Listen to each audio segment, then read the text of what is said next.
High, আমি তনিমা সুলতানা। কর্মস্থল থেকে একটা ডে ট্যুরের আয়োজন করা হয়েছিল। বন্ধুবান্ধব ছাড়া সিনিয়র সহকর্মীদের সাথে একা একা পিকনিকে যেয়ে কী করব, কিন্তু বাধ্য হয়ে যাওয়ার পর কী হলো সেটা বলার জন্য আজকের এই ভিডিও। বাসে উঠতে উঠতে ভাবছিলাম, বাধ্য হয়ে যখন যেতেই হচ্ছে তাহলে সময়টা উপভোগ না করেই বা যাই কেন। সময় এবং অর্থ দুটোই তো নষ্ট হবে যদি এর আউটপুট হিসেবে পজিটিভ কিছু না আসে। প্রকৃতি দেখতে দেখতে গন্তব্যের দিকে যাচ্ছি। পথে দুবার বাস খারাপ হয়েছে। বাসে কোনো সাউন্ড বক্স বা নাচা গানা নেই। এমনকি আমার ফোনেও জাতীয় সঙ্গীত ছাড়া কিছুই ছিল না। সেটা শুনতে শুনতে আগাচ্ছি। পিকনিক স্পটে পৌঁছায় দেখি একেবারে বাচ্চাদের জন্যই পার্ক। সেখানে আমি কি করব?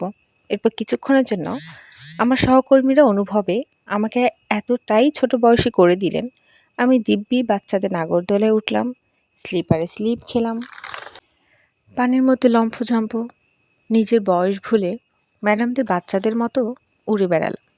হোক না তাতে, ক্ষতি কী? সময়, দায়িত্ব, কাজে এতটাই বড় বানিয়ে দিয়েছে, নিজের শিশু মনকে প্রশ্রয় দেওয়ার সুযোগ পাই না। এই সুযোগটাই বা হাতছাড়া করি কী করে? ঝুলিতে জমা হলো কিছু এলোমেলো অনুভূতি,